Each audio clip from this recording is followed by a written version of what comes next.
Mpendo wa mwana wa Mungu, Bwana Yesu Kristo asifiwe. Tumsifu Yesu Kristo. Katika jambo ambalo pengine unawezekana usilijue kwa hakika zaidi, ni namna ambavyo tunaweza kumwendea Mungu tukiwa tumeweka nadhiri, ili Mungu atuondolee yale ambayo yanatusumbua, yale ambayo yanatusibu, kwa namna ambavyo Ana mke wake Elikana mamaye Samueli aliyoenda madhabahuni kwa Bwana. Ukisoma ile Samueli wa kwanza, ile sura ya kwanza, uanza ule mstari wa 10, maandiko yanasema huyo mwanamke alikuwa na uchungu rohoni mwake, akamwomba Bwana, akalia sana, akaweka nadhiri. Ule mstari wa 11 akasema, Bwana wa majeshi, ikiwa wewe utaliangalia teso la mjakazi wako na kunikumbuka, wala usisahau mimi mjakazi wako, wala usinisahau mimi mjakazi wako, na kunipa mjakazi wako mtoto mume, ndipo mimi nitakapompa Bwana huyo mtoto siku zote za maisha yake, wala wembe hautamfikiria kichwani mwake. Mtumishi wa Bwana, ukisikiliza au ukisoma haya maneno, utaona kabisa jinsi ambavyo Ana alikuwa na uhakika na maombi aliyokuwa anayafanya. Alikuwa na uhakika na maombi aliyokuwa anafanya. Akasema kwamba kama Mungu akamwangalia kwenye teso lake. Kwa jambo la msingi kwanza la kujua kwamba kuna jambo ambalo unakabiliana nalo, ambalo kwanza utambue hilo jambo unakabiliana nalo. Lakini la pili, uwe unahakika kabisa kwamba hilo jambo kama alikuanza katika mwanzo wa safari ya maisha yako, lilikuja kuanzia katikati, amini kabisa kwamba hilo jambo Mungu kama ameliruhusu au kama adui ameamua kulitengeneza kwenye maisha yako, uwe na hakika kabisa kwamba Mungu ataliondoa, alitaenda na wewe mpaka mwisho wa safari ya maisha yako. Lakini jambo la tatu ni kuweka uthabiti au ujasiri katika imani, katika kuliombea jambo linalokusibu. Hana, maandiko yanatuambia, na nadhani habari yake wengi tumeizoea, kwamba yeye alikuwa ni mwanamke ana kifungo cha utasa, na maandiko yanasema mke mwenzake Penina alitumia ile nafasi ya kuona ule utasa wake kama ni kigezo cha kumwonea, cha kumnyanyasa, cha kumsema vibaya. Ukiangalia ule mstari wa 4, maandiko yanasema hata siku ile ilipofika, Elikana alikuwa anatoa dhabihu kumpa mkewe Penina sehemu, anampa na watoto wake waume kwa wake sehemu zao, lakini Ana humpa sehemu mara mbili, na maana alimpenda Ana ingawa Bwana alikuwa amemfunga tumbo. Kwa hiyo palikuwa na upendo pale, ingawa kulikuwa na tatizo. Kwa kati ya tatizo kulikuwa na kitu ambacho kina thamani, yani upendo. Lakini mstari ule wa 6 anasema, ila mwenzake humchokoza sana hata kumsikitisha, kwa sababu Bwana alikuwa amemfunga tumbo. Kwa hiyo Penina alikuwa anashughulika sana na ile eneo ambalo Ana alikuwa linamuumiza, na hilo eneo lilikuwa linamuumiza sio kwamba Ana alikuwa amejisababishia yeye mwenyewe, lakini lilitoka kwa Mungu. Kwa hiyo Penina akatumia kile kama kigezo cha kuendelea kumchokoza, sio kidogo. Biblia inasema sana. Na ule mstari wa 7 anasema, tena mumeo akafanya hivyo mwaka kwa mwaka, hapo yule mwanamke alipokwenda nyumbani kwa Bwana, ndivyo yule alivyomchokoza. Basi kwa hiyo yeye akalia asile chakula. Kwa kadiri alivyokuwa anapambana kutoka kwenye kile kifungo, ndivyo maneno ya kuchokozwa au maneno ya kuumizwa yalivyokuwa nakuja. Lakini jambo la kujifunza hapa kwa Ana ni kwamba usiache kufanya maombi, kwa sababu kuna maneno yanapita katikati ya maombi ya kukatisha tamaa au kurudisha nyuma. Usiache kutafuta uso wa Mungu kwa sababu unaona umechelewa kupokea kile ulichokuwa unakiomba. Usikae kimya kwa sababu pengine unapoona wenzako wanafanikiwa afu mimi sijafanikiwa, kwa hiyo basi nitaacha kusali sababu Mungu anioni. Kwa hiyo Ana aliendelea kujibidisha, lakini jambo utakalojifunza ni kwamba katika kujibidisha kwake aliweka pia na nadhiri, akimwamini Mungu kwamba Mungu anaweza kutenda. Na hapa kuna maneno aliyoyasema kwamba ukinipa mimi mjakazi wako mtoto wa kiume, mtoto mume. Kwa hiyo akaweka kabisa ndani ya moyo wake kile anachokitaka, na akasema huyo mtoto atakipatikana, mimi nitamleta mbele za Mungu, na awe mbele za Mungu siku zote za maisha yake. Mtumishi wa Mungu, unapomwambia Mungu kitu kama Ana alichokisema, uwe na hakika kabisa kwamba Mungu sio mwanadamu hata aseme uongo, atayatimiza.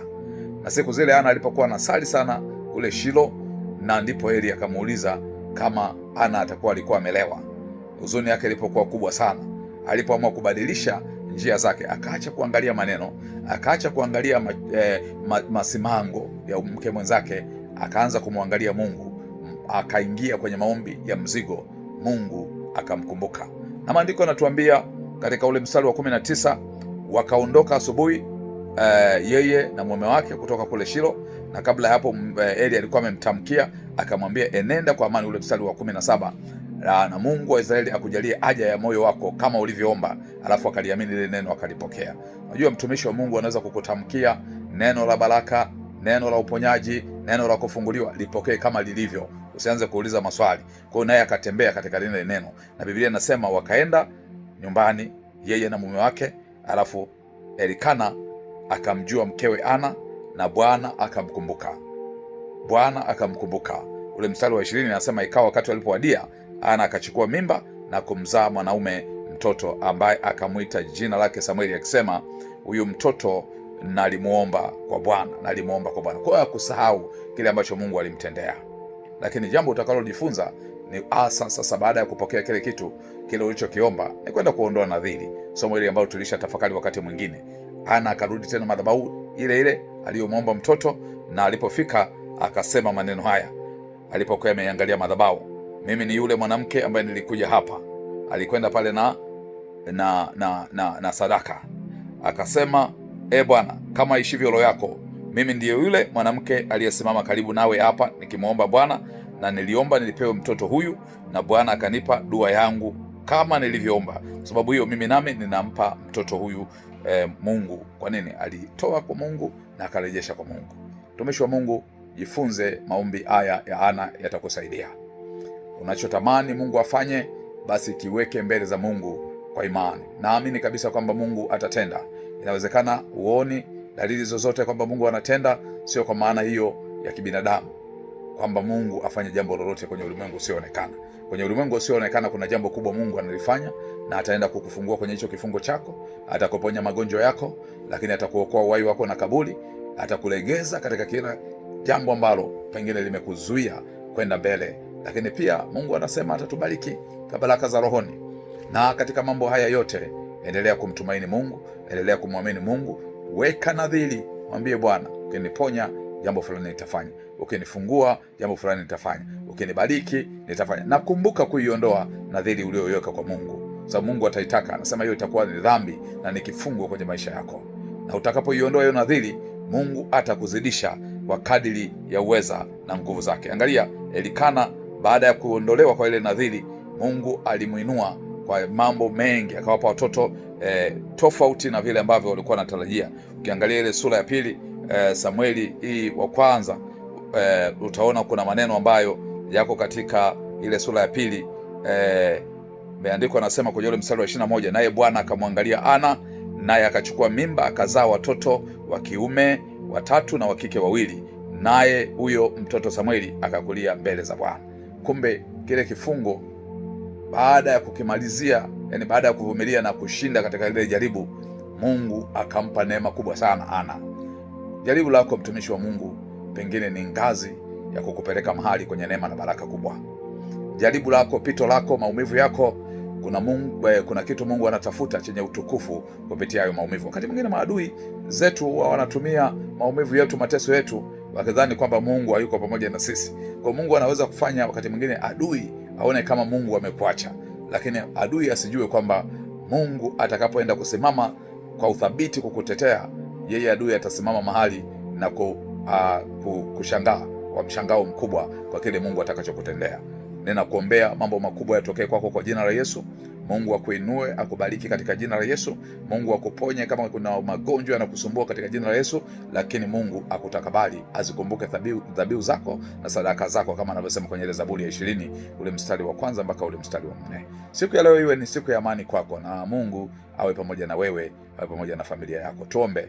Mwenyezi Mungu Baba wa milele, tunalimidi na kulitukuza jina lako njema. Asante Bwana, kwa kuwa wewe Bwana umesimama kila wakati kutupigania na kututunza. Tunaachilia mkono wako Mungu juu yetu siku ya leo. Endelea Bwana kutulinda, kututunza na kutuongoza vyema kwa njia yako iliyokamilifu. Asante kwa ajili ya yote ambayo Mungu tumeendelea kuyaombea, na tunaendelea kuomba Bwana kwa ajili ya mengine ambayo Mungu umestahili kutupa na pengine hatuyaoni. Mkono wako Bwana ukadhihirisha haya yote na yatokee kwa haraka. Ni katika jina la Baba na Mwana na Roho Mtakatifu tumeomba, amen. Mtumishi wa Mungu, Mungu akulinde leo, amen.